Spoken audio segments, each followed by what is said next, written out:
vereadora Ana Bastos.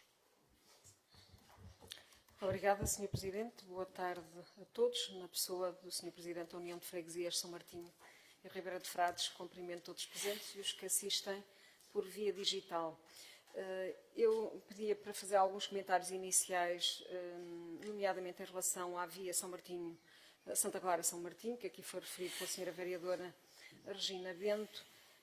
E se me perguntar é relevante, já várias vezes o disse, esta é claramente uma via relevante do ponto de vista estruturante, não só para a margem esquerda, mas diria para todo o concelho de Coimbra. Portanto, foi eleita como sendo uma via relevante, está nas prioridades, estabelecida devidamente nas prioridades, mas eu por vezes realmente fico espantada, Sra. Vereadora, porque a senhora esteve no poder e eu pergunto o que é que fizeram para executar esta via, porque ela é relevante, não é só agora. Ela faz parte do Plano Diretor Municipal desde 1994. Portanto, já cá esteve no poder, o que é que fez? Pois não, mas já lá passou. Portanto, já lá passou. O PS teve 8 anos consecutivos e eu pergunto o que é que fizeram em relação a isto. Eu até iria mais longe, não sei se sabe qual é o grau de maturidade deste projeto. Não, é isso mesmo. O que é que fizeram em 8 anos? E eu digo-lhe nada. E o que é que nós fizemos? Pelo menos eu já sei qual é o grau de maturidade. E significa que me interessei em saber deste projeto. E, de facto, posso lhe dizer que há projeto de execução elaborado, só que está desatualizado, porque, sendo ele seguramente há 12, 13 anos atrás, carece de atualização e, por isso, é que nas GOP está uma verba relativamente limitada, porque é a verba destinada à atualização do projeto e mais atualização da própria planta parcelar. Porque para se lançar a empreitada, antes disso é preciso fazer expropriações. E, portanto, temos que conhecer quem são os proprietários das diferentes parcelas que são afetadas para a execução desta obra. Portanto, é uma obra relevante, está classificada como sendo das mais relevantes. Agora é preciso atualizar o projeto, naturalmente, e é isso que estamos a fazer, atualizar a planta parcelar, para depois se poder avançar para as expropriações e, por sua vez, poder avançar para a sua execução.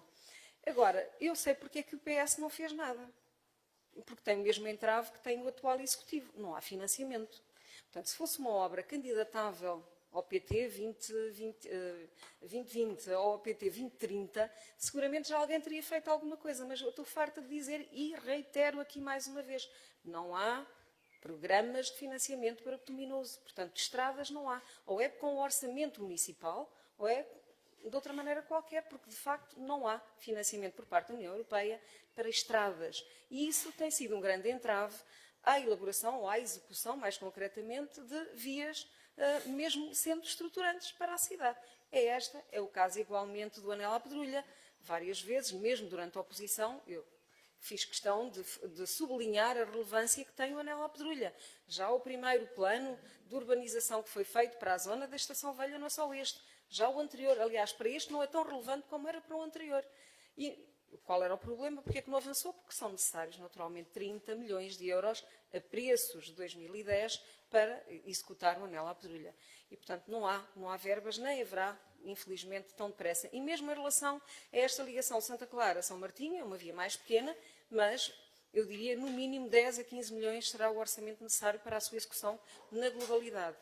Convém já agora dizer que há 2 troços, que são completamente independentes um do outro, e provavelmente iremos avançar com um dos troços, deixando o outro para uma segunda fase, porque não é possível, obviamente, arranjar toda essa verba, mas, acima de tudo, para vos acalmar, mas mais do que isso dizer, também este Executivo reconhece a relevância desta via, nunca o negamos, sempre o assumimos, é uma questão de financiamento e é uma questão, naturalmente, também de tempo. Muito me espanta que a senhora vereadora volte à nova ponte sobre o Rio Mondego.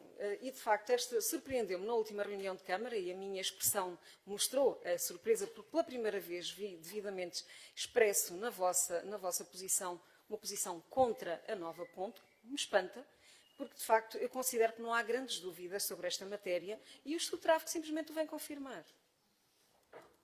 Agora, o que eu acho, e que não posso deixar de o sublinhar aqui de forma muito frontal, o que eu acho espantoso é que toda a gente reclama, como eu acabei de dizer, não há financiamento para estradas.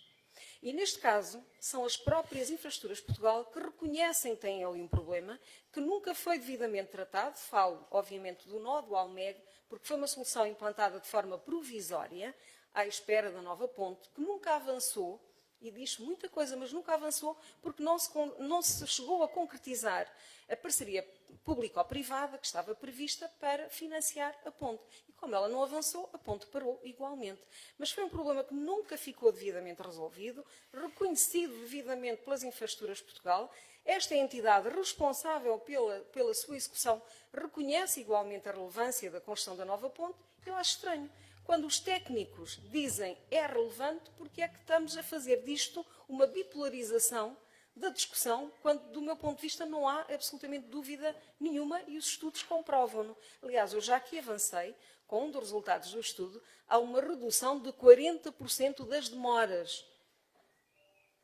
Portanto, acho que não há qualquer dúvida. Quando os resultados são tão claros, temos ali mais de 60%, porque 60% é aquele tráfego, diria, de atravessamento direto, aquele que vai para as vias rodoviárias, e refiro-me à Guarda Inglesa, refiro-me à variante sul de São Martinho e à via rápida de Taveiro. Portanto, dirigida a estas três vias fundamentais, são 60%.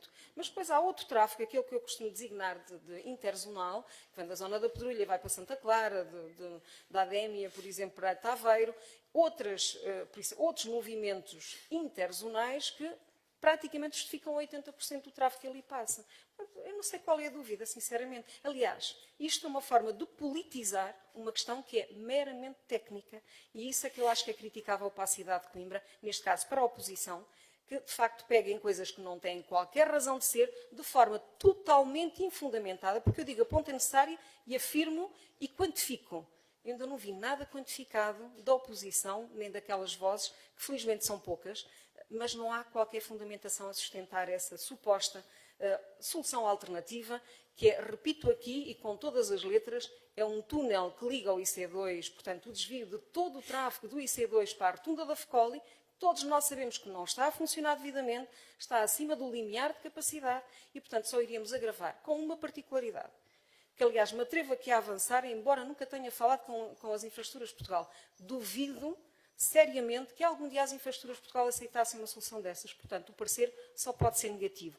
O IC2 nunca poderia ser desviado para uma rede local, naturalmente municipal. Portanto, é uma solução sem pés nem cabeça, sem qualquer fundamento técnico, mas que agora, enfim, tentaram ir por aí para meter o pau na roda na construção da nova ponte, que, repito, são as Infraestruturas de Portugal, é o próprio Governo a admitir que há ali um problema e que nunca foi resolvido e, portanto, que é a altura de o fazer e que é a oportunidade para o fazer. Agora, eu sei que custa, realmente termos sido nós a defender e a exigir esta nova ponte, nunca se lembraram de o fazer, pois é uma oportunidade perdida, mas no que depender de nós, a ponte será feita.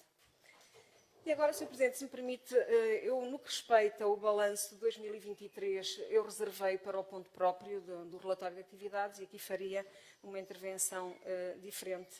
Queria dar conta que esta semana a Câmara Municipal organizou mais 2 sessões de participação pública, dando assim a oportunidade à população e a todos os interessados de se envolverem diretamente na elaboração dos projetos em desenvolvimento, trazendo-nos a sua visão, preocupações e sugestões de melhoria.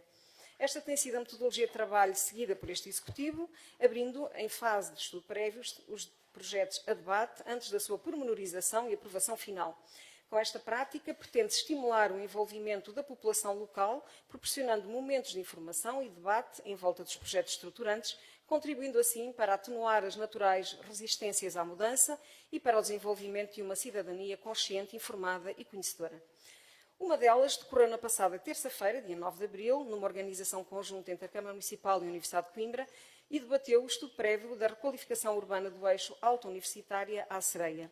A sessão, que decorreu no auditório do Student Hub, no Polo 1 da Universidade, durou cerca de 2 horas e meia e foi altamente participada, envolvendo mais de 90 participantes, entre professores, alunos, funcionários e população em geral. Honrou-nos com a sua presença e participação o Sr. Arquiteto Gonçalo Birne, enquanto autor do Plano de Pormenor da Alta Universitária, documento, aliás, que serviu de base ao estudo em apreciação.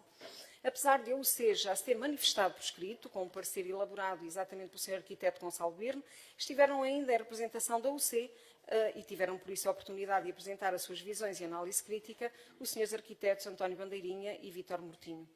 Com as suas visões conhecedoras e abrangentes, foram viabilizados, eu diria que saíram dali perfeitamente viabilizados e validados os princípios basilares que orientaram a intervenção prevista na alta universitária, designadamente a necessidade premente de contrariar a dominância atual do espaço público pelos veículos automóveis, quer em circulação, quer os estacionados, reafetando este espaço para responder a outras funções, como turismo, fruição urbana e socialização. Esta alteração de paradigma da mobilidade urbana deverá ainda sustentar a política de transformação do desenho urbano, com espaços cada vez mais humanizados, atrativos, seguros e confortáveis. Igualmente consensual foi a opinião expressa pelos 3 arquitetos em representação da UC de que, à exceção da Rua Larga, onde já existe arborização, as 2 fiadas de árvores previstas no estudo por nós apresentado, quer para a Rua da Porta Férrea, para o Largo da Porta Férrea, quer para o Largo Dom Dinis, e que pretendiam controlar a ilha de calor em época quente, devem ser retiradas de forma a não interferir com a monumentalidade dos edifícios envolventes.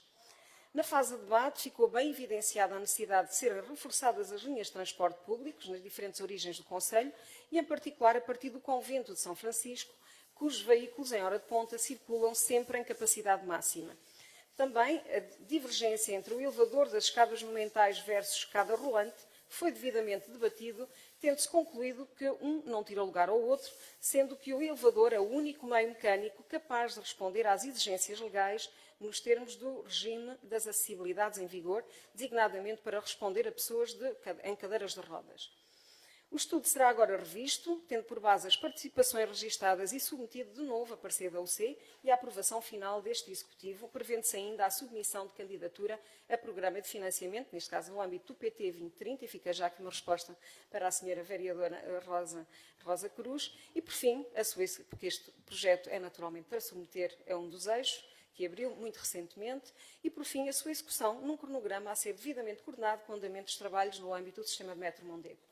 Também o estudo prévio da Rua Nicolau Chantreno foi objeto de apreciação e discussão com a população na passada sexta-feira, dia 12 de abril, numa sessão que decorreu na Junta de Freguesia de Santo António dos Olivais, com o apoio e presença do Sr. Presidente da Junta de Freguesia, Dr. Rodeiro, a quem, aliás, agradeço a participação e apoio.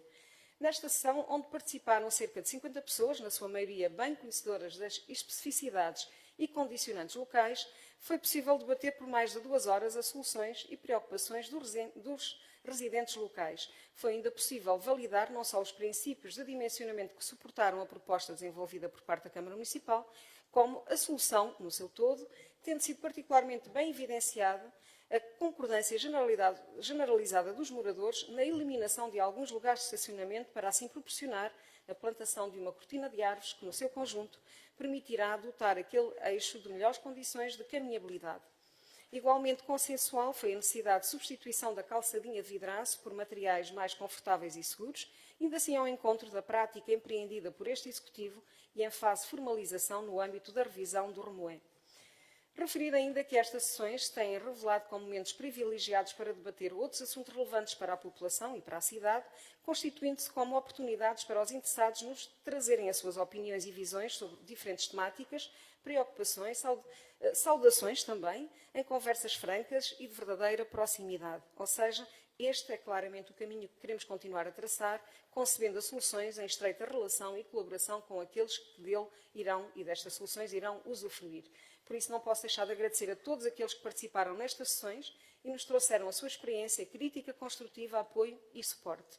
Deixo ainda um agradecimento especial aos serviços municipais, em particular à Divisão de Projeto do Departamento de Espaço Público, pela colaboração empenhada e profissionalismo que empreenderam nas diferentes sessões. Por fim, uma nota breve para dar conta que Coimbra conta desde há 2 semanas com a operação de um novo operador de trotinetas, a BERD, a qual conta atualmente com mais de 200 trotinetas em operação. A disponibilização dos veículos na cidade tem vindo a ser feita de forma gradual, de forma a permitir ao outro operador, que é a Bolt, de reduzir e redistribuir a sua oferta. Prevê-se que até ao final do mês de abril disponibilizem no mínimo 300 trotinetas, as quais, a somar às 450 da Bolt e às 100 de bicicletas elétricas, garantem uma boa cobertura de todo o território urbano, afirmando-se cada vez mais como um meio de transporte alternativo. Muito obrigada.